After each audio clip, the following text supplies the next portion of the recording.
Sports Podcast.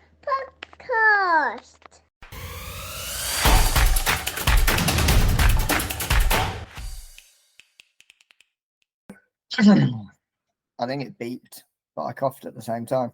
It did. I'm just waiting for this intro. Welcome to the All Sports Podcast with me, Matt, and tonight, Joel. Hey, Joel. Hey, Matt. And James. How are you? I'm all good, mate. How are you? Very well, thank you. And a special guest appearance from our friend Femi. How are you, mate? I'm good, mate. I'm good. Pleasure to be here, man. Pleasure to be here. We'll see. We'll see if it is. On tonight's episode, it is the Prem heavy pod, so it is football chat only for tonight. We will be running through the fixtures from the weekend. We've got a little bit of a recap of the season so far with overperformers, underperformers, star of the season so far, and we will finish with a quiz. So let's get into it. And a great place to start this weekend with a lot of talking points was at Man City. Yeah, I'll take us away. I was watching this in a pub before my Chesterfield game, so I'm not sure how strong my memory was of the match. But I feel like, it was the Newcastle of old in terms of frustrating big teams. They didn't sit back and invite all the pressure on, but they relieved the pressure really well. They've got really fast direct players out wide, and they use their crowd to their advantage. So it's not often you hear Pep come out after a game and praise the way that someone gets a draw against him. Usually he's a bit whiny. So, yeah, I thought they were super impressive. Yeah, usually when Pep's praising a team, it's because they've left them loads of space and they've smashed them 6-0. Yeah. It was quite chaotic, though. I felt like Newcastle injected an element of chaos into the game. Like you say, the way that it's the perfect game for them at St James's Park with the players that they've got on the break. They can cause real problems, but I think City are going to be adjusting for a little while to how they get on without Rodri, to be honest. Yeah, I agree. I think Anthony Gordon as well put in a really good shift. I think even going back to the England game, I think the tournament that we had, I think quite a few England players that we could have played really well, like Anthony Gordon and Cole Palmer. I think they're starting to really put in a decent performance for respective teams. I think he was really special all game. Of course, Barnes as well. He put in a really good shift. Haaland, he was on my FPL. 2 points. Also my captain. Yeah. Shame that one. Same here. Yeah. If it wasn't for Cole Palmer, I'd be getting a big fat red arrow this week. Oh, I didn't have Cole Palmer. I had Salah. I think he scored the penalty as well. So, but yeah, honestly, it was a decent game overall. Though thoroughly enjoyed as a neutral. But I definitely feel City could have definitely got more points from that. Brilliant. I feel like when Haaland first broke into the Premiership, to the Premier League, I'll forever call it the Premiership. When he broke into the Premier League, it was who's going to be able to keep Haaland out, and it felt like no one. It's a real string to your bow to be able to say that Haaland didn't score against you. Yeah, his record against Newcastle overall is pretty bad. I think it's 1 in 5 or something. Yeah. Oh, wow, yeah. But it's just the physicality that not a lot of teams can go up against him. Like Dan Burn is enormous. And obviously he plays centre half on Saturday. Mm-hmm. I think the City pivoting away from Rodri is going to be such an interesting. Will they have to change their style completely because there is no like-for-like replacement? They've tried Kovacic. They've got Rico Lewis they can look at, like Gundogan sat deeper, but none of them really seem to do the same job that Rodri does. So we know when obviously KDB got injured over the last couple of years, he's changed the system around it. So I don't know whether he'll do something similar now. Yeah, I wonder if I did wonder if Gundogan would drop in there, but I don't know if he's quite got the legs to do it. What they miss when Rodgers not there is that's somebody who sets the tempo. So on the ball is very important. But how many times last year did he score important goals for them in games like this one, where it was very late in the game where they're pushing for the win and he pops up on the edge of the box or whatever. They're going to miss that as well. Mm-hmm. Nick Pope made a brilliant save from Bernardo Silva in the 95th minute. Was that? Yeah, the volley. They almost nicked it, but I think it's so clear that he's going to be a big miss for them. There's been so much chat about it, for the last week or so now, and I've been hearing people say that he's the one player who would get into any. Was it Merson maybe who said he's the only player who would get into every team in the world? I'm not sure if I quite go that far, but he's definitely the best in the world in that position at that job. Yeah, he's about to lose the Ballon d'Or to. Yeah, But I think he's probably the best player in the world at the moment. Just to see what he did with Spain and Man City over the last couple of years. And he's one of these footballers that doesn't seem to have a massive ego complex as well. Like he's very grounded. Like a lot of players probably would have been looking for that move back to Barcelona, Real Madrid, and especially him being Spanish, but seems pretty settled at City, and he's just happy winning everything with Pep. So yeah, it's interesting to see how he'll come back as well, like ACL and the issues that come after it. Like he might be a completely different player. You just never know what version of him comes back in 8-9 months' time. Yeah, well, that's it. He's out for so long. So you look at their next fixtures like in October and they're really favourable. So they're probably not going to miss him too much. So they've got this time to kind of bed in and find a new system or find a replacement, because they've got the next month basically that's a free pass, and then they've got international break in November too. I wouldn't be overly surprised to see John Stones play in central midfield, just because he has that stature of Rodri. He can break play up, and we know he's great on the ball. But it's about whether he can stay fit as well. He's not been playing 38 games a season for a long time. Yeah, I mean, I know he does that a few times, and I think the one thing we always say about City is they had multiple teams. They could put in like 2 different teams and still win the Premier League. Yeah, but I think that conversation has changed now over the years. I mean, with Arsenal coming of age, should we say? But I think probably say that's the one position they can't replace in that team. That's CDM role, and I think if they can get John Stones fit and healthy, he could pretty much do a job from now till the end of the season. But still, that's a big if. And when it comes to injuries and John Stones, I just wouldn't put all my eggs in that basket. They'll be active in January, you'd expect. My concern is that they'll buy someone that they wouldn't have anyway, and then they've just added another dynamite player to their arsenal, and they've just added depth to the Rodri position, which they didn't have before. Who'd you go for though? I mean, it's tough, isn't it? Because there isn't that many sixes. Yeah, like Liverpool had their problem. It could be Martin Zubimendi for Man City, which would be an absolute gut punch for Liverpool to get up there. But yeah, there isn't that many sixes that are moving around. There's big a lot of teams are looking for them, so that there is value at the moment. Mm-hmm. Especially in the winter transfer window as well. I think that'll be quite hard to replace. I reckon they'll just ride with it the rest of the season with John Stones. They can still compete. I mean, it's crazy we're saying that about City, that they could still compete to win the league. Well, we say that, but first game, first challenge, they've not. They dropped points in the first hurdle. Away at Newcastle, though, I think that's you can drop points there. It can happen. A couple of teams in Newcastle, Brighton, those are the sort of teams you typically drop points at away, and we throw in Villa as well. To be fair. Yeah, I think they're playing the Champions League this week, City.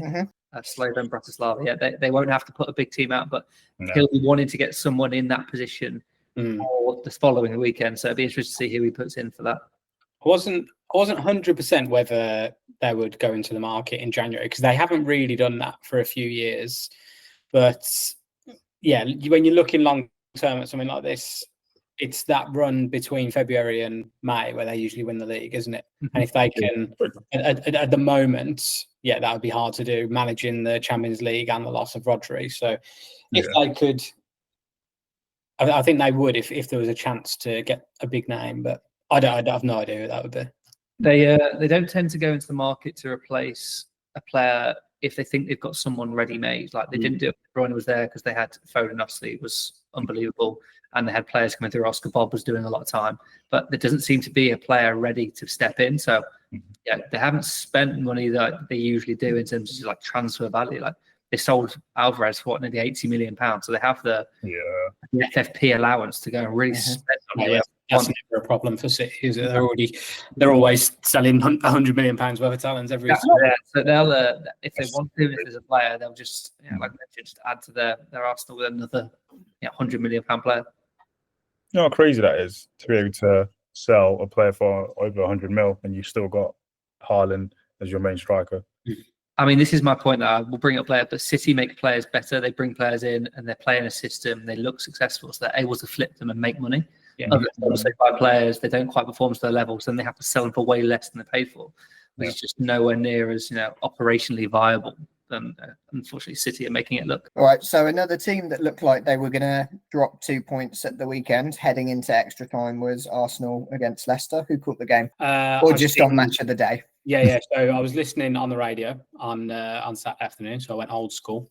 But also, saw the highlights. And my main takeaway from this is how close Arsenal are to the edge constantly. And like how many times can you go to the well before things start to fall apart a little bit? Like they feel on the edge of the precipice all the time. But I feel like where Arsenal were 3-4 years ago is they were on the edge of the precipice and fell off and were losing these games. So it'd go to 2-2 and then they'd lose it. Like they were doing that time and time again. And it was only in the last year and a half that they've actually snatched victories from the jaws of defeat and stopped the embarrassment from happening. I mean, they went 2-0 up and they let a 2-0 lead at home slip against Leicester. It was almost too comfortable. That first half was so comfortable, and they just came out so complacent. That's a big concern mentality-wise, that they think they can run through some of these teams and switch off. It's still the Premier League. Like Leicester are heavy favourites to go down, but to be fair, I think they did that quite a bit last season, though. When it comes to scoring late goals, so I wouldn't. And hey, we'll talk about late goals a little bit in the quiz. Little teaser for the quiz. Liverpool were in the same position when they were on their unbeaten run. They were in losing positions heading into the last 15 minutes of the game, time and time again. You just find a way to win. Good teams find a way to win. Like that pressure that Man City had against Arsenal last weekend.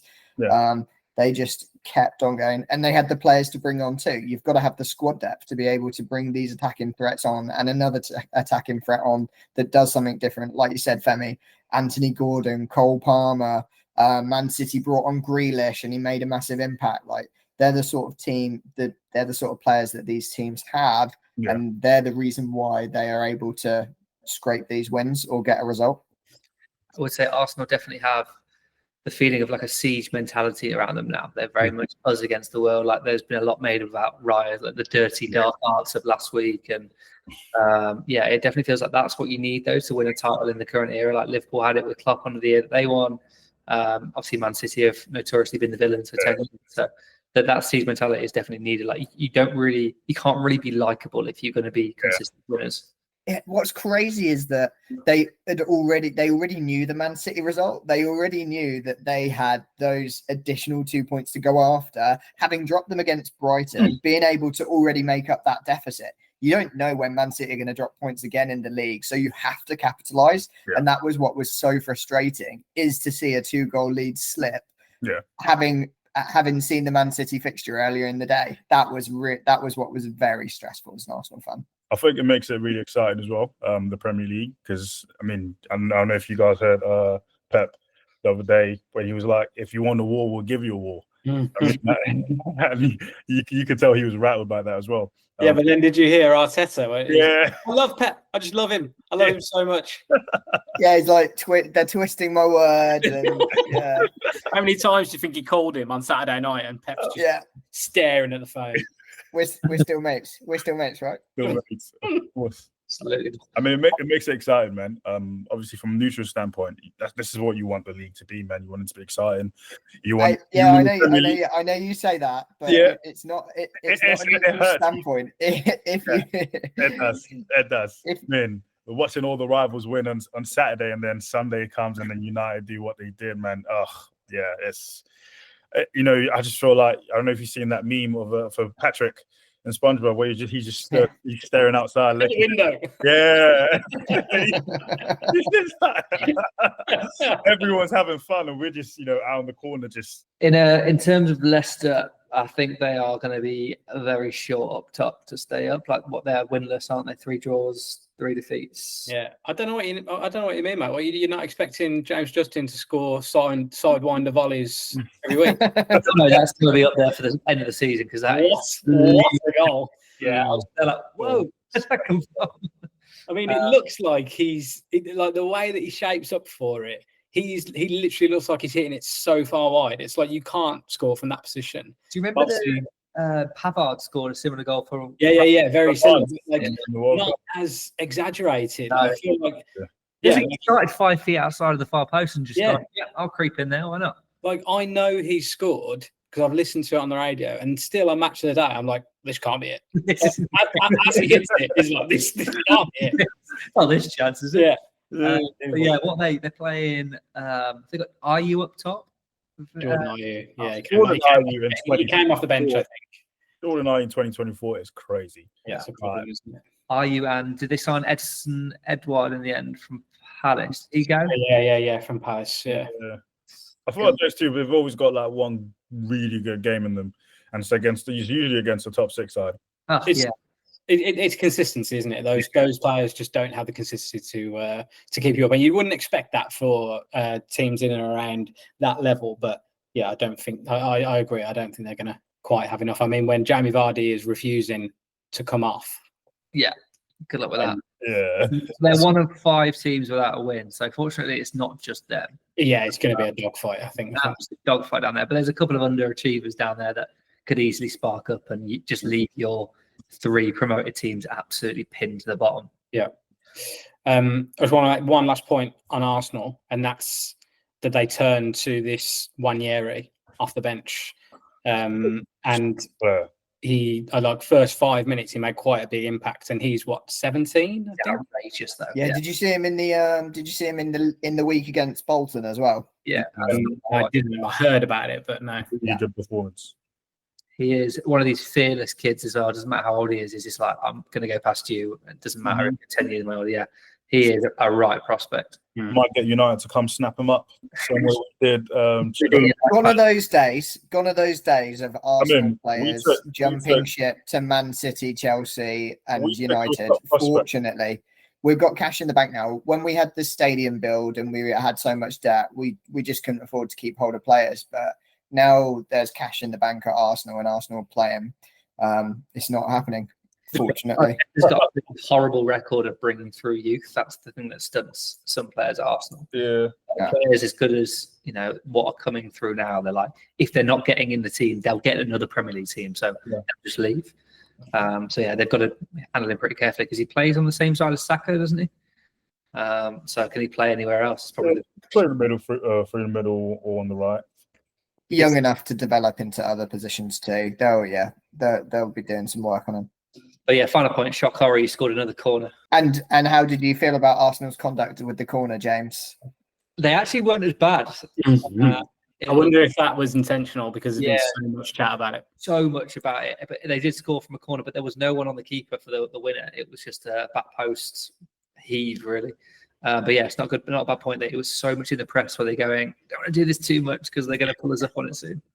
Maybe the set piece coach listens to the All Sports pod. Maybe he'll be an intelligent man if he does. Yeah. On to the next team on the agenda, Chelsea. Or Cole Palmer. Cole Palmer FC. Special. Yeah. Special player. And it's just how he just goes about it as well. Like, he just, even the way he talks, like, he just doesn't care. It's like, yeah, all right. I've seen a few things about it that says he's too stupid to get nervous. Honestly, it's like he doesn't even. But then he says some stuff, and you think actually he's quite sharp. Like he's Yeah, quite sharp, and to play the way he plays, he has got a very high level of football intelligence. You don't need academic intelligence to play the way he does. Mhm. Yeah, it's definitely like unconscious intelligence. I would say. To be able to instinct. Yeah. To be able to play at that level, at that speed, with the precision that he does consistently, that takes a lot of brain power. So he's got nothing left for interviews, I think. Venice, they've got a really good side, Chelsea. Like no one was ever saying they didn't. They just hadn't had a coach that could really do anything about it. I'll be honest. And we were talking about your United manager. They have a coach who has a style. He has a way that he's going to play, and he looks like he makes players better, which not a lot of managers are doing at the moment. Yeah. I mean, Chelsea now have got Jackson, who looked bang in form. Yeah. I mean, he missed a bit of a sitter on Saturday, but he's always going to do a few of them. Yeah. Sancho seems to have sparked up. Obviously, Cole Palmer's doing what he's doing. Madueke, for me, I feel like he's got a bit of an ego. He scored a hat-trick, and now he's taking every chance on rather than playing the team game. But he will not stay in the team if he keeps doing that. Like Maresca commented on it after the game as well. So I think he wants team players. And if Madueke keeps like going alone, like it's great sometimes, but if you're doing that at the detriment of your team, he won't stay there. And there's Felix and Kunku behind him who were snapping for a start. How long does a new manager bounce typically last? I don't know. Yours is 3 years, and he's still because I still think Chelsea will get found out. I think they're playing really well right now, but that's mostly due to individual brilliance. Cole Palmer's playing out of his mind, man. He's been special lately, and Sancho, he's playing decent, but the hate watch has been unsuccessful so far with Sancho. But I promise you, I will be there. The next place past, the next Sancho has no hate. So I will be there. Yeah, no, I think for me, Chelsea are still slightly ropey defensively, and the keeper is just not good enough. Like he's not been good enough for seasons, and he's still there. But yeah, I mean, midfield, they've got £200 million players running around. How bad can they be? And then obviously up front, they're scoring goals. But yeah, back line, a little bit ropey. We said it before. You can't win the Premier League without a world-class keeper. He made 2 errors, didn't he? Howlers, yeah. First one came up trying to punch a loopy ball, got beat by Miles, and the second one trying to pass out from a 6-yard box and picked out a Brighton player very nicely. Yeah, we spoke about it over the last couple of weeks. He's not going to be one of those keepers that's going to gain you points. He's one of those keepers that's going to cost you a couple. Yeah. They feel way more settled. Is what I'll say. Like you can pretty much pick that line up at the moment, and Maresca's kind of sticking to it. Which I think is having a massive positive impact. I was not convinced it would go well with Maresca, to be honest. Like I thought he'd be a bit too dogmatic in terms of how he wants them to play, and they just wouldn't buy into it. And I thought he might be an early casualty in the sack race, to be honest. But yeah, massively proving me wrong. And they just look a good team. At the minute. What I think helps is before they had managers changing systems, format. 3 back, 3 in midfield, 2 in midfield. He's playing the same formation everywhere. Like, people are starting to learn what they're supposed to do as well, which is definitely helping. Also, a word on Brighton. How high is that line, mate? Yo, honestly, like this, it's free for all back there. Yeah, I mean, I know they've got a really young manager, the youngest manager in the Premier League so far. But still, I think there's a lot of inexperience and just in the way they play. They're slightly naive as well in regards to how they play. So I think there's loads of room for improvement on that side. But I thought going away to Chelsea and playing such a high line, crazy. It seemed like a risky game to Honestly, play. There is risk involved. Yeah, they've got the speed on they have speed on the counter. It's about condensing the pitch. That's what it's all about. It's about making the pitch smaller so that these good Chelsea players don't have loads of space to play in. But if you are slightly off in terms of your body position when the ball's being played, it means that basically you can't recover because Chelsea have such fast players, such quality players that the timing of their runs, the timing of the pass, it's hard. Yeah. Also, they're trying to play the system with Webster and Dunk, who are two. City, not City. At least Spurs are doing it with Romero and Van der Ven, who have a bit of a better pace. Yeah. I do think Brighton they're trying to do something different. They've been this mid-table team now for a few seasons, and they've got good players. And how do you break into this upper echelon if you're not trying to press team, trying to win points away from home? They're not just going to shut up shop and get a point, which is commendable in a way. They got a point at Arsenal, and they'll take points off good teams this year. And we've just been saying Femi, we've just been saying how important it's been for Chelsea, the continuity. Yeah. And if he goes away to Chelsea and tells them to play in a different way to how he's been telling them to play week in and week out at Brighton, suddenly they're going to question it. You need absolute belief in what you're asking them to do when it's needed, when you need to commit to it. And like a high line is something that you need to fully commit to. So I get why they did it. I think to be fair as well, they've always played dynamic football. They slightly regressed last season with the Zerbi towards the end of the season, but I think for the most part, Brighton have definitely played dynamic football. I think with this season, they're pushing it their luck slightly, which I think will cost them long term. But they've still got fairly decent team, fairly good players in there as well. what's his name? The guy on the wing. He's been playing really well so far. I forgot his name. Oh, the guy they got from Newcastle. Yeah, him. He's stuck on the bench at the moment because he's sat in my fantasy team. He was on the bench at Minster. Yeah, they're a little bit. Yeah, against United, he really caused us loads of problems. Yeah, they're a bit choppy and changey with the players they're playing. I think we talked about this a few weeks ago, didn't we? Having a big squad and managing that, it's hard. They do. They have players, and now Pedro's missing for a couple of weeks. He seemed pretty critical at the start. Yeah, he was in my FPL team. He was getting me points.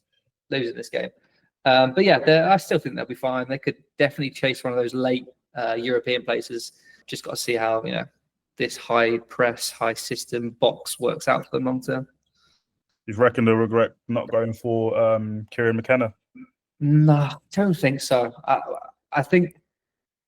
don't think Fabian Hertz is the problem. I think it's still the Premier League only allows for so many top teams, and at the moment there's only 6 of them, 7 of them if you really want to push it. To break into that is really difficult. And Brighton are mid-table, which is where they're expected to be. I think 6 games in, they're doing as expected for me.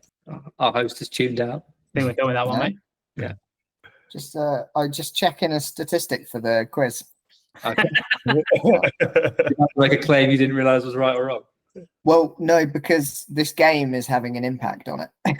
I've just seen some scored, so some more. Yeah, almost 3-0 up. I mean, Southampton have been absolutely crap. All right, that's Chelsea, Brighton. Anyone else we want to briefly touch on? Maybe a little bit of a Liverpool from Saturday night. Like, it wasn't the best of games, and there's not loads to talk about.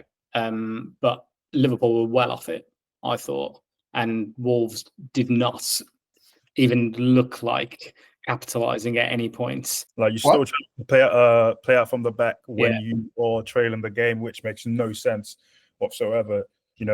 I felt in that moment of the game, it's literally just hoof the ball up, get your striker, hold up the play, pass it around and just try to get a cross in. But just trying to pass it from the back, trying to play tactical football, at that stage of the game makes no sense. You're not going to pick Liverpool apart like that in the last minute. You want to put them under pressure. I also know there's rumours that only rumours that he's lost a bit of the dressing room. Like they've not bought into exactly what he's trying to do. They seem to have upgraded their squad a little bit. I know they haven't got a lot of money at Wolves, but I just feel like they've not really done anything under O'Neill. Like, I think he's a good coach, and I think he started well and he kept them up. Yeah. But they may need to make a change if this carries on. I know they've had a difficult start, don't get me wrong, and I do have them down as underachievers because they shouldn't be where they are with the squad that they have. Mm-hmm. But yeah, apart from Liverpool, I mean, we say Liverpool miles off it, but apart from Canate's, whoopsie in the box, Wolves didn't really get near them. So it was like just a. Oh yeah, they weren't troubled. They weren't troubled at all, but it was there. Like, you could smell it. Like, there was something there in the game for Wolves, and they just didn't know how to go and take it.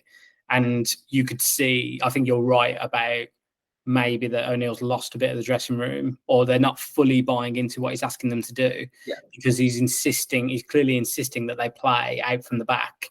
Yeah. But I mean, when you've got Sam Johnston in goal, doing that is very, very difficult, isn't it? He's the very traditional shot-stopping goalkeeper, and there was a moment in the first half where he just played the ball out for a corner, trying to find his centre half. And from that moment on, you could see that they just lost complete faith in what they were being asked to do.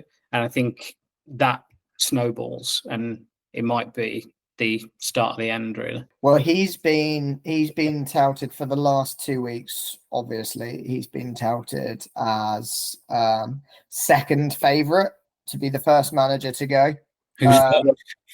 Well, over the last 2 weeks, it's been Sean Dyche, and then it was Gary O'Neill. And now it's Lopetegui, is it? Well, no. In 7th position was Eric Ten Hag a week ago, and now he's number one to go. That defeat was, I think, it's not just that it was another 3-0 defeat; it was the manner of the defeat. If we're done talking about Wolves and Liverpool, maybe we can jump into this. It's too good a segue not to use. All right, let's go for it then. The atrocity of a fixture. Femi, why don't you start? Mate, don't even get me started, man. Do you know what? I think with United, everyone was getting all excited after the FA Cup win. Even myself, I was hoping, you know what? United fans were, not everyone. Okay. Because we were saying on the pod, because you listened to it, but Yeah. we were saying on the pod, he is Ten Hag's kept his job by the skin of an FA Cup win, and that's probably been to United's detriment rather than benefit that you won the FA Cup. And people forget in the semi-final, we were literally a VAR decision up from getting knocked out. A quality VAR decision at that. Yeah. As well. To Coventry in the semi-final. And, we make all this noise about the FA Cup, and then you look into the performance of the season, it's been a joke. Like, he's still trying to play a system where he's got the wrong players for, the wrong profile players for. And these are the players he's bought. Players he's had all through his career in Ajax, in 20 even as well with Ericsson.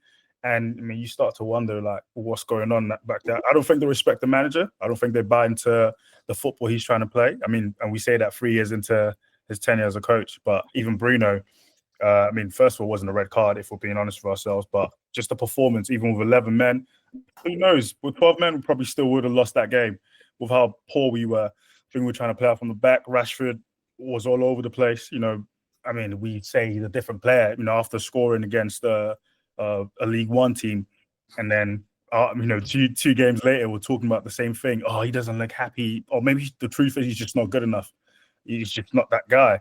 You know what I'm saying? We're putting all these expectations on these players who I think are really good players. I just think that they have the wrong manager at this stage. And if I was United, I'll cut our losses and might even give the role to Ruud to the end of the season, and maybe get someone like Kieran McKenna, next season, just depending on how well he performs with Ipswich. Yeah, just to go back on the game, United just look a little bit shell-shocked. Obviously, they conceded early, and when that happens at Old Trafford, the crowd's going to get up. That's always going to happen.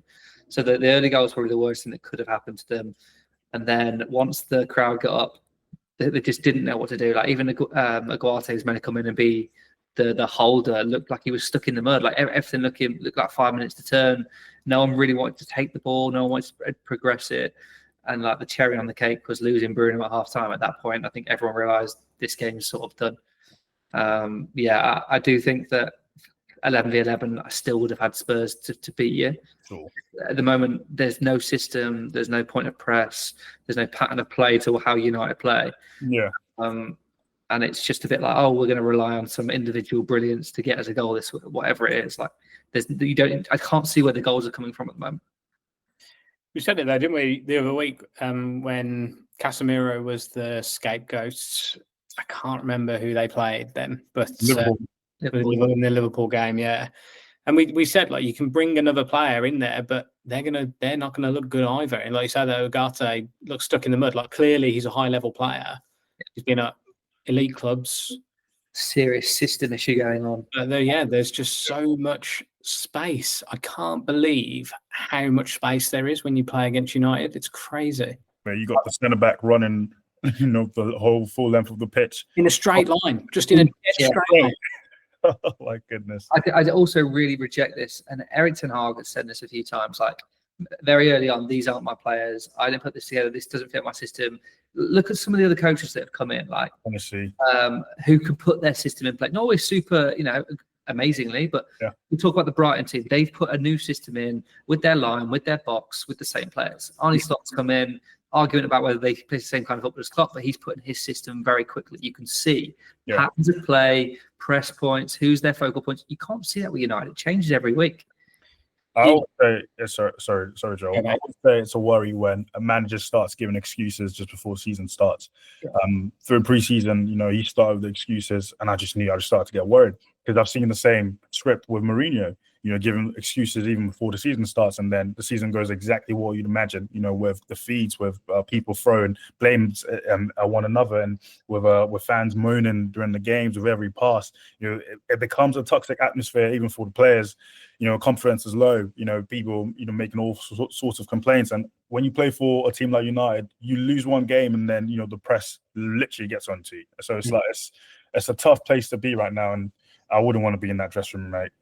No, I don't know. I don't know how you stop this cycle. Like you mentioned, it is pretty brutal, but it almost needs to be United fans need to be resigned to the fact they're not a top 4 team at the moment. What are you chasing? All right, we need to be top 5. We really want a Europa League place this season. There needs to be a stop point where we go, right, we are not where we want to be. They mentioned on the Contentious today about they want to be league champions again by 2028. All right, what does that mean? Like, how do you get there? You don't just go, I'm going to suddenly spend 500 million and get the players and you need to do it. You have to have winning. They've already done that, haven't they? Yeah, they need a winning. About 600 million. Yeah, it's probably a case for a really deep sports psychologist to come in and work out what the hell's gone wrong at United over the last 10 years. But it just seems that every player that goes in there gets worse. I don't mean that from you've had 5 different coaches at that time, but every player you've signed has got worse. I couldn't name you a single player that hasn't. I mean, Bruno's been better. He was decent at Sporting, but I think at United, he's like the last one, isn't it? He's like the last good signing, and even he last 18 months. Yeah. What is he doing now? Like, are you going to get 50 million from him now? Maybe just. But there's no players that you would go, oh, we're going to lose this player to Real Madrid because he's got really good, he's got high. I think last time we made a profit, I mean, if we take away this season, obviously with Greenwood and the rest of them, was probably James from Swansea when we bought him and we sold him to Leeds. And I was surprised when we sold him for about 25 million. Yeah, it's one of these sports money laundering schemes. Honestly, a joke. Selling James for 25 million, like, yeah, whoever made that decision not to have gotten sacked from Leeds. It's almost a catch-22 with United though, because we can talk about player recruitment and all that all you want, but as soon as a club knows that United want a player now, it's got to be 20% extra. It's like pretty immediate. They need to shake that tag off, don't they? I think that comes with time, and the reason that I'm saying that is because I feel like the summer wasn't ideal, and like they created a bad situation for themselves basically by doing what they did with Ten Hag, leaving it so long with like, is he going to go? Isn't he going to go? There were like very concrete briefs to the press. It seemed like that he was going to go. And then 3 weeks later, he's still there and everyone's a bit like, okay, what's going on? That doesn't set him up for success. I think they've got problems with how he's trying to implement what he's asking them to do. It looks to me like there's too much information there and they're getting confused, but I mean, I have no idea if that's the case. But basically, it always felt like it was going to be a tough start to the season. It has been, and they need to figure out what the problem is. Clearly, I think the coach is a problem, and that's untenable now. So getting him out, getting somebody in who they trust, who's willing to take on the squad that they've got and implement, like you say, a style of play. They're one of the only clubs in the Premier League who you couldn't say how they're going to play, like what their style of play is. I think it's just them and West Ham. I don't think anybody else you can say that about. Do you not think this has always been like this? You talk about the preseason family. Like, I actually thought the introduction of Ruud van Nistelrooy was the end for Ten Hag. So always knew that was going. When Ruud van Nistelrooy sat next to him as his number 2, like Van Nistelrooy's been a manager for 3 years. Yes. What is he doing sat on the bench? It felt like as soon as he was there, Ten Hag's days were numbered. It was, we've backed you. We've sort of made it to a point where you're going to have another chance, but we have no choice now. We're going to have to sack you.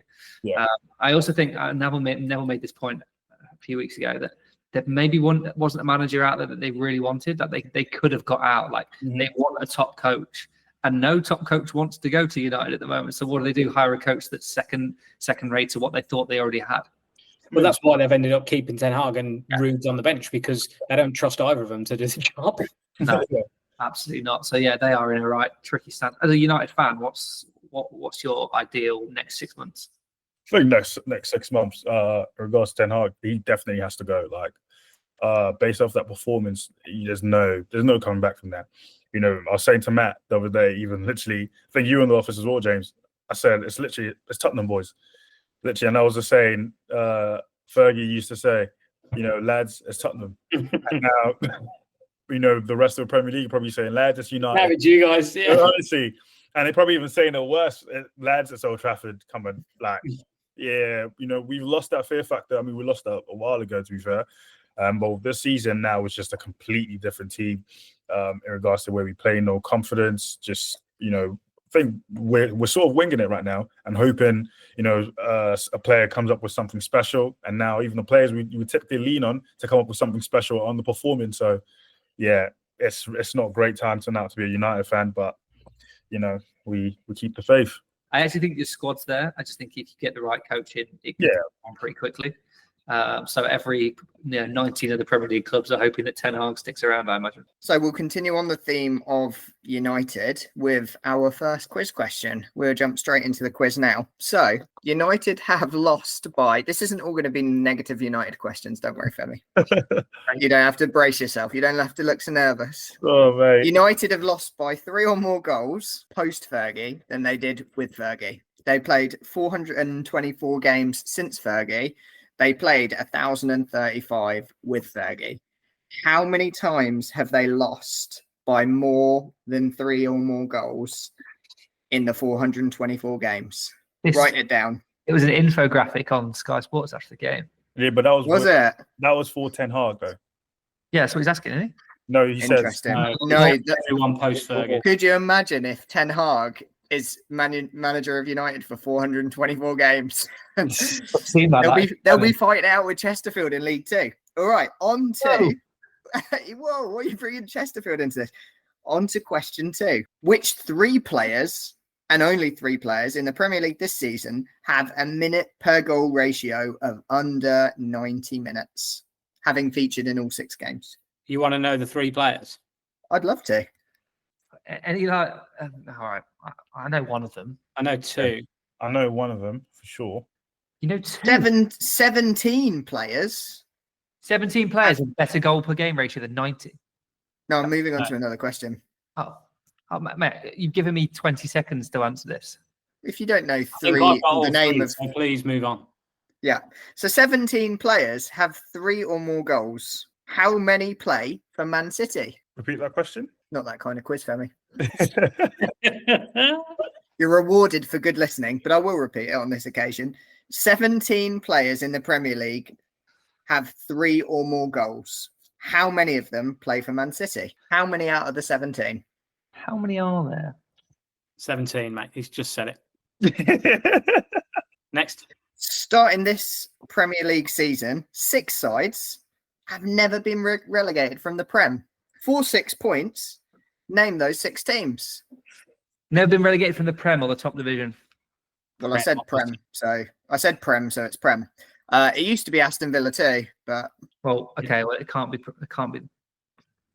Prem. So Premier League's last 30 years, yeah. Prem. There's 6 teams that have never been relegated from the Prem, James. I'm missing one. I think I got him. Going by form guide of last 3 games, only 1 team has won all 3. Who's that team? That's how many games, sorry? That's 3. You're rewarded for good listening on this quiz. 3 games. Just won 3 in a row. This is just nice statistics. So these are why these included. Who lost all 3? Excluding tonight's fixture of Bournemouth Southampton. And it's the 3 most recent for the form guide. Hey, and you're going to love this one. There's 1 team that has also drawn all 3. Name that team. It's fine. I can do that one. Yeah, I can do that one as well. We're rattling through them. I don't think of goal scorers. Well, who scored the first goal of the Premier League season? Ooh. What, team or player? No, player. Player. It was. Oh, yeah. The highest attended fixture this year was 73,738. What fixture did these fans turn up to see? 73,738. What was the fixture? I don't think I know this. Who's the biggest ground? I don't know. I've guessed.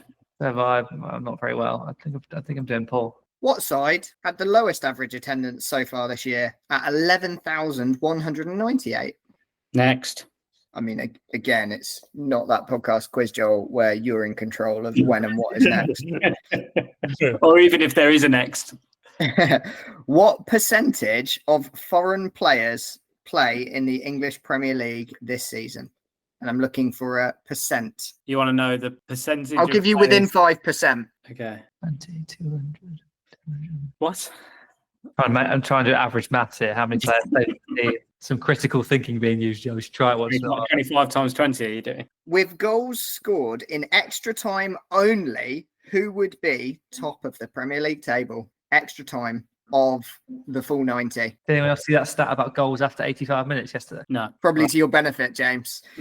In extra time of the first half only, who would be top of the table? This just feels like a random, as in injury time. 82.8% of this squad's players are foreign nationals. Who is the team? That's the highest percentage of foreign players in a squad. Ah, come on. You reckon? Yeah. Yeah, I do. The lowest percent in the squad is 41.9%. Who is that team?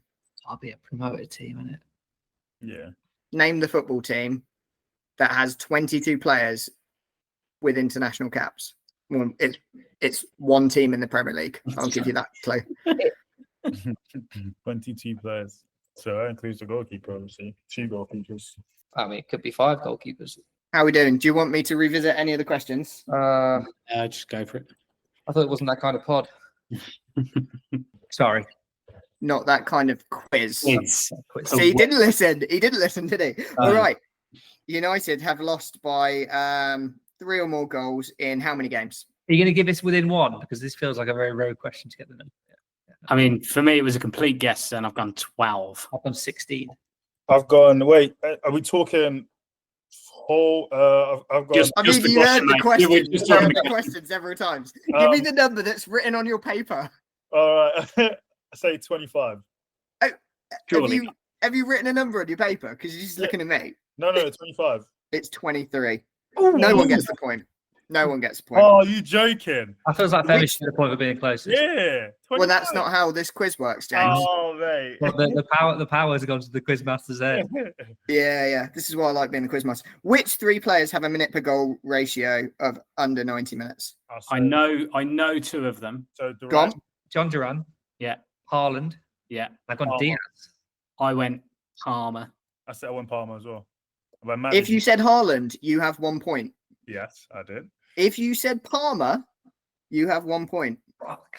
And if you Right. said Diaz, you have 1 point. Oh, It's not Duran anymore. so it's not It's not Duran.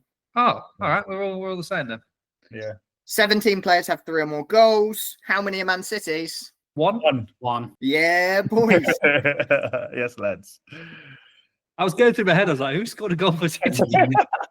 6 sides have never been relegated. Name those sides. Obviously, United. Arsenal first. United, Everton, Tottenham, Liverpool, Chelsea, and Arsenal. Yeah. Boom, boom, boom, boom, boom. It's basically top 6. I mean, minus James? City. Yeah, I just went for the top Same. 6. Joel? Yeah. Yeah, well done. Top form in the last 3 games. Name that team. Chelsea. Chelsea. Chelsea. I said Spurs, but I kind of knew it was wrong. And who's lost 3 in a row? The Wolves. Wolves. Yeah. Yeah, Wolves. And who's drawn 3 in a row? Ipswich. Yes. Who scored the first goal of the season? Xerxes. It was Xerxes. Oh, Joel, who'd you put? I didn't put anything. I put Jota because I thought the first game was Ipswich Liverpool. Yeah, it was a Friday night, Man Friday United. night football, United.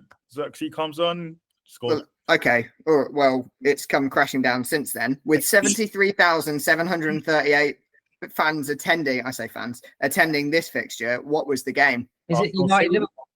It's Yeah, United that's Liverpool. I was gonna say, yeah, I thought United Liverpool, but I didn't want to say all United. But what did you actually put, Femi? I put City, Arsenal. What, at the Etihad? You must know your ground's the biggest out of everybody. Only like 50 at the Hey, end, isn't it? Yeah, they only get 55? like 53,000. Yeah. Oh, I always thought theirs was quite close to ours. Oh, lowest average attendance. Bournemouth. Bournemouth. I thank God for that. I nearly put Brentford.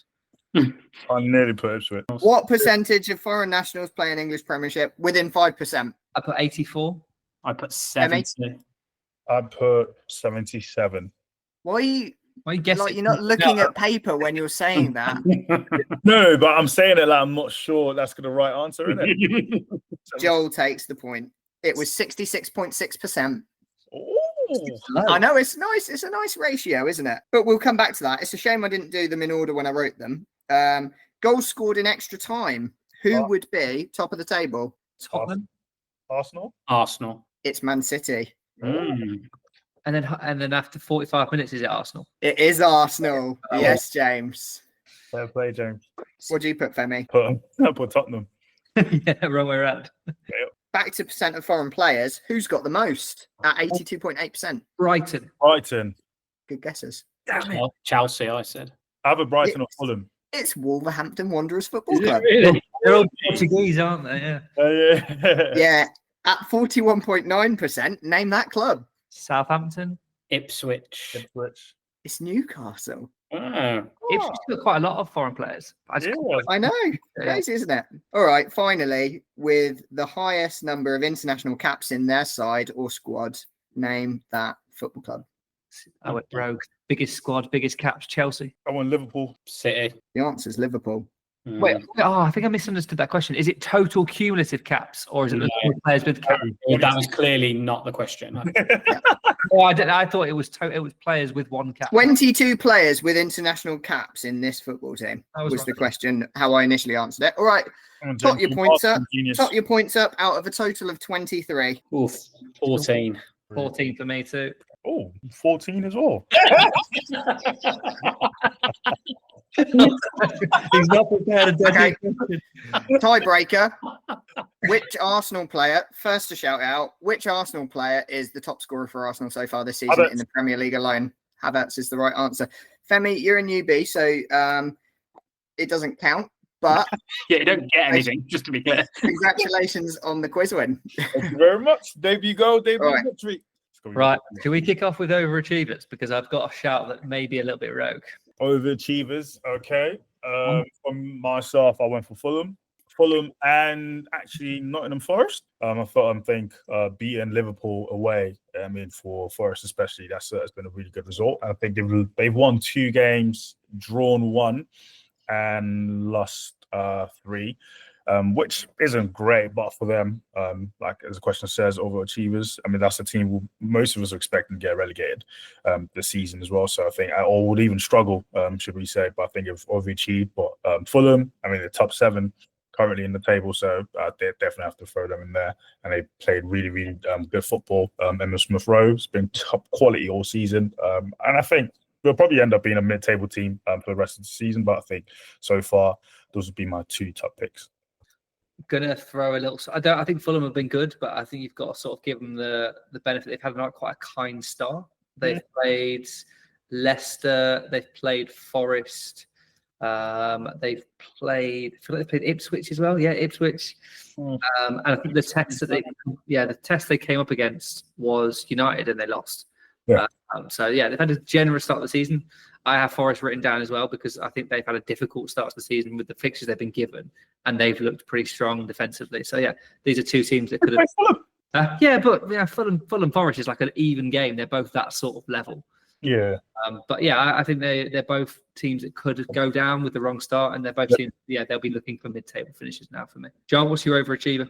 Yeah, no arguments for me. I think I'd give it to Fulham just because they won that game at the weekend, basically. I think battle of the overachievers, and I didn't expect them to come away with that win. So they're looking pretty strong defensively as well. I wasn't really expecting that from them this season. So I feel like Anderson's huge for them. Signing from Palace was pretty big. Oh yeah, quality player. He is really, really decent player. I feel like he's like the Van Dijk mid-team Premier League football. Teams.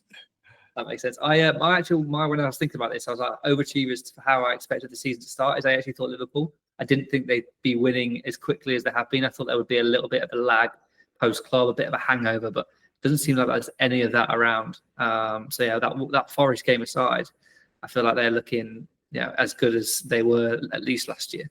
They're kind of where I'd expect them to be be fair. I think when a new manager comes in, I mean, they've won all their games but the 5 wins and a loss, 5 wins and a loss. So I think kind of where I'd expect them to be. But I think when we get to April, March, so we see where they'll be. I think they'll probably end up being in the top 6.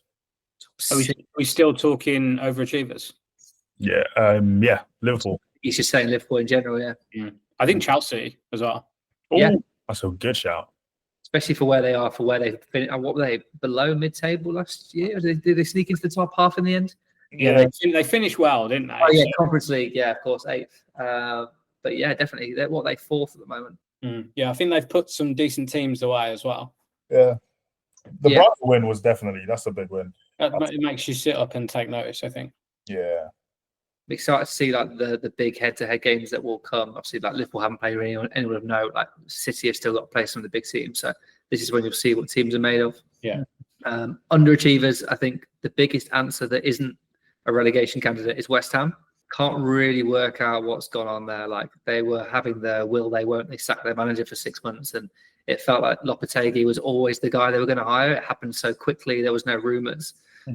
And you alluded to it earlier, Joel. They have no style of play that you can really identify, and they've spent a lot. Spent so much money. So Yeah, much. And I think what's crazy about it as well is, I mean, you had David Moyes, and he was playing. He had his style of play. Of course, he got some criticism from the fans. But then looking back, they'll probably be regretting that now. It's because you want to play exciting football, but you haven't got the players for it. And now you've got a manager who you think will play exciting football, and now you aren't getting results. So it's like you have to pick your poison. And they've gone ahead with exciting football, but now you're exciting losers with no trophy, with no style of play, and no major wins this season. So I think, as a West Ham fan, I'll definitely be ruining my choices with that one. The decision to sign Falkirk up top seems like a strange one. It seemed like a strange one when they did it. He had a bit of a one-season wonder at Dortmund before. He's 30. He's not got the best career of injuries. And it's like they spent a good chunk of money on him as well. Yeah, I think it's his profile that makes it a strange move. Like, he's 31, like no pace at all exactly. Like if you're going to play him up front by himself, you need players around him. And at the moment, like from what I've seen, is he injured at the moment? Did he play at the weekend? He might be coming back, but he has been injured for a while. They've been playing Antonio. Ings has got some minutes as well, so they must be lacking a little bit of depth. Yeah, so if you can't even rely on him to be durable, and they gave him a 3 or 4 year deal, I think, as well. It's just like, okay, just putting yourself in a hole there. I think because of how much they invested, I think they're the right answer. I would say I've been surprised at Palace. Yeah. That was literally what I was going to say, Palace. I think there's reasons, like they lost important players. We just mentioned Anderson. I think he was probably more important than people realised, and Elise as well. They managed to keep Gueye, but I just maybe glad there isn't two quality players in Contentious and the what's his name? In Mateta. Yeah, I mean Mateta's. We saw the trend the other day about Barclays players. Yeah, Mateta's definitely one of them. Palace is a really weird one because they finished last season so strongly. I think everyone had just anticipated that they would keep it going, but I just think Elise was critical to what they were doing. Yeah. And Anderson kept them strong at the back, and Mateta was in this because he wasn't very prolific before Glasner came in, and then suddenly he's become this Barclays finisher that's just tucking goals away. Yeah. I think they'll be fine. They'll need some investment come January, but I think that their start does not reflect their season. They've got a good coach. They've still got good players. It will come good for them at some point, I'm sure. But yeah, that was the one that was on my list as well. Was Palace. West Ham, Palace, and then players. I've got my pretty obvious one, but it's a little bit tinted. Is Gravenberch at Liverpool? Oh, that's a really good shout. On the basis that Liverpool's whole summer was chasing after this 6 from Sociedad that ultimately fell through. The whole narrative was around, we've not got any 6s that are good enough. This is going to fail. And Gravenberch, who is very much a bit part player in the Klopp, has come in and stamped his authority, not just at Liverpool level, like international level as well. He's playing, he's flourishing in that 6 role. That's a good shout. For me, I've gone with Havertz. I think he's been quality this season. He's come up with some important goals. It's crazy at some point last year, and you have the Arsenal fans asking, what have we bought? Basically saying that they've basically been scammed by Chelsea as well. So now he's starting to pop up with goals. He's starting to play even wonderful football. I mean, we've always known he was a really intelligent football player, just because he was always the sort of place to find the right positions, make the proper runs. And now he's popping in with goals. His finishing is incredible. I mean, he still misses the odd chances here or two, but overall, I say he's definitely taking his game to another level, and we're starting to see the Havertz that we saw at the Champions League final against City. Yeah, I think that's a terrible shout. He was going to be an honorary mention of mine. Yeah. I think it's Palmer. I mean, obviously this weekend is a bit of a recency bias there, but he has just picked up from where he left off, 10 goal involvements already this season. Obviously, we tend to over-index on attacking players when we do this as well. And there's probably a shout for Gabriel, considering like Arsenal have been very good defensively, and he's been chipping in with goals as well. So Yeah, I agree on Palmer. It's like he had a good season last year. He had a bit of he was almost like the Jack Grealish of this World Cup of the last Euros that everyone was crying out for him to play. We know, did he have it at that level? And he does have it at that level. He has it at every level. Like, he is world class. And it's almost like he's come back with a bone to pick that I'm going to show I'm the main man at Chelsea again. And yeah, they're getting better players around him this year as well. So, do you think he even thinks like that? I don't even know if he does. He's not that emotionally developed. Yeah. He's getting better players around him, and he's accidentally signed a 10-year contract or whatever it was. So he's still. Oh mate, that's crazy. He signed a 10-year contract. What is it? I think it's like 2031 or something, like at least 20. Yeah, one of them death row contracts. His last meal scheduled in. Yeah. But I'm just really interested to see how Chelsea get on long term. Like you were saying, that you could see them drop off like that Maresca bounce, but they play really nice football, and obviously Cole Palmer is at the heart of everything good that they do. Go on then, we'll round it off with your top 4 prediction and your bottom 3 while we've got you. Top 4, I would go for City. I mean, actually Arsenal. I'd go for Arsenal to win the league. Arsenal, City, Liverpool. Arsenal, City, Villa, and of course, gotta go for United. I still think. Liverpool's third to outside of the top 4 completely. Yeah, I said Liverpool go top 6. I still think they'll fall off come the end of the season. Like, I mean, Slot. No offense to him, but he's hoping. That's what. I'd probably say hoping. You're watching the Liverpool games at the moment, and you're watching the United games, and you think their favours are going to completely. Mate, it's a marathon. Don't forget, it is a marathon, mate. It's a long season ahead. It's a marathon, but you're 6 games in, and you're already about 100 yards behind. Yeah. We'll have a new manager come December. That's for sure. Yeah, fair enough. And then your bottom 3. Bottom 3. Can't look any further away than the newly promoted sides: Leicester, Ipswich, and Southampton. You think the 3 promoted sides will go down? 1000%. I think. Joel, not heard your predictions in a while. What you got? Okay, top 4, no particular order. I'm not predicting my winner yet. But I think the top 4 will be Liverpool, City, Arsenal, and Chelsea, actually. I think Chelsea will sneak in. City, Arsenal, and Chelsea. So Spurs. Do you reckon Villa can't do it back to back? No, I think I think it's going to start to tell a little bit when we start playing these big clubs in the Champions League. I think Villa will finish 5th, and I think Tottenham will be 6th. We didn't cover it today, but the Ipswich game, you were subbing off. I think Rodgers came off with like 15 to go. With obviously you got Bayern Munich in the week, and it feels like after him a little bit. Yeah, I think. Yeah, I forgot about Villa having Champions League football. Yeah. Yeah, it hurts, doesn't it? Like, especially when some of the players you brought on, you do have good depth. There's a deep squad there. Yeah, there's just things that aren't quite right with the way that Villa are playing at the moment. I think they've had a relatively soft start, actually. So, yeah. And then I have bottom 3 relegated sides. Bottom 3, I'm going to go 2 promoted sides. I'm going to go Leicester and Southampton, and I think Wolves are going to end up going. So that's sort of where I'm at as well. I think Ipswich will have enough. They play nice football. They've got a good squad. They've signed good players as well. What about Burnley, though? To be fair. You're sorry? Say that about Burnley last season. Yeah, I just think that McKenna is a much better coach. Like, I feel like he sets his teams up in slightly different ways every week, and Sam Morsey will just bully people until they get points. So I don't know how he's going to stay on the pitch for another 34 games. Seems a bit more pragmatic, McKenna. Yeah. And the thing that he has, which you don't see a lot, is the ability to use substitutes really well. He also always brings an extra layer of the game when he's bringing players on. So I'll go bottom 3. I'll start there because mine are the same: Leicester, Southampton, Wolves. 3 of the worst teams I've seen at this level for quite a long time. And then top 4, no order again: Liverpool, City, Arsenal, and Spurs. You think Spurs? I know it's against United, but they really looked like they were clicking in that game, and they now need to settle down, get some back in that left wing position, and don't touch the rest. Like, the midfield looks good, the defense looks okay, and keep Johnson scoring, and they'll do all right.